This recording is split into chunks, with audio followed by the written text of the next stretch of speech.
পটলের এই রেসিপিটা দুর্দান্ত রেসিপি। খাওয়ার পরে জাস্ট ফিদা হয়ে যাবেন। গরম গরম ভাত হালকা একটু লবণ ছিটিয়ে মেখে নিয়ে পাশে 2 পিস পটল ভাজা নেবেন, আর কিচ্ছু দরকার নেই।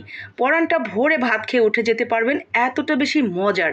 যাকেই এই পটল ভাজা খাওয়াবেন সে আপনার কাছে এই পটল ভাজা খাওয়ার জন্য আবার বায়না ধরে বসবে যে ঠিক এইরকম একটা রেসিপি আবারও বানাবে।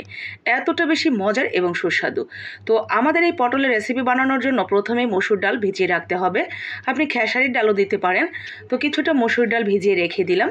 ভেজা হয়ে গেলে ওগুলো বেটে নিতে হবে মিহি করে। আর এইখানে আমি নিয়েছি পটল, আমি যতটুকু বানাবো সে অনুসারে। তো আপনি যতটুকু বানাবেন পরিবারের লোক সংখ্যা অনুযায়ী সে অনুসারে পটল নিয়ে নেবেন। পটলের উপরের খোসার যে পাতলা আবরণ থাকে শুধুমাত্র সেই আবরণটা আমরা ফেলেছি। এরপরে মাঝখান থেকে ফালি করে নিয়েছি। উপরের আবরণটা ফেলানোর পরে অথবা একেবারে প্রথমেই ধুয়ে নেবেন। মানে এই যে ভেতরের অংশটা আমি বের করলাম এটা বের করে ফেলে দিবেন না, এগুলো জমিয়ে রাখবেন। আর এই মাঝখান থেকে ফালি করার পর কোনোভাবেই ধুইতে যাবেন না, মানে এগুলো আর ফালি করার পরে ভেজানো যাবে না। ভিজলে আমি যে ভেতরে পুরটা দেব সেটা কিন্তু লেগে থাকবে না। যখন আপনি তেলের মধ্যে দিবেন অটোমেটিক দেখা যাবে খুলে পড়ে যাবে। তো এই পটলগুলো শুকনো শুকনোই থাকবে, আগেই ধুয়ে নেবেন। এবং ভেতরে যে পটলের বীজটা বের হলো সেগুলো একদম কুচি কুচি করে কেটে দিবেন একটা ছুরি দিয়ে। এর সাথে রসুন কুচি, পেঁয়াজ কুচি, মরিচ কুচি, তার সাথে ওই যে প্রথমেই আমরা যে ডালগুলো ভিজিয়ে রাখলাম সেগুলো মিহি করে বেটে নিয়েছি। এবং এর সাথে স্বাদ মতো লবণ, হলুদের গুঁড়া, মরিচের গুঁড়া, ধনিয়ার গুঁড়া আর আদা রসুন জিরা বাটা।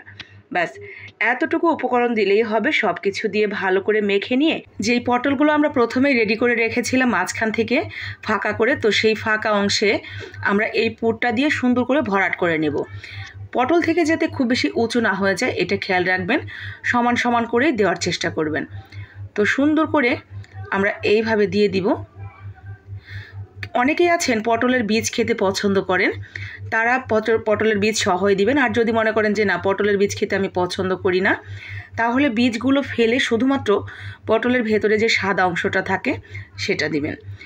এরপরে জাস্ট এইভাবে অল্প একটু তেলের মধ্যে নিয়ে যেই দিকে আমরা পুরটা ভরেছি সেই দিকে উল্টো করে এগুলো ভেজে নিতে হবে। খুব সুন্দরভাবে জয়েন্ট হয়ে যাবে, বেরিয়ে আসার কোনো ভয় নেই। আর সামান্য একটু তেলেই কিন্তু এই পটলগুলো ভাজা হয়ে যাবে। এই পাশটা এত সুন্দর মচমচে হবে।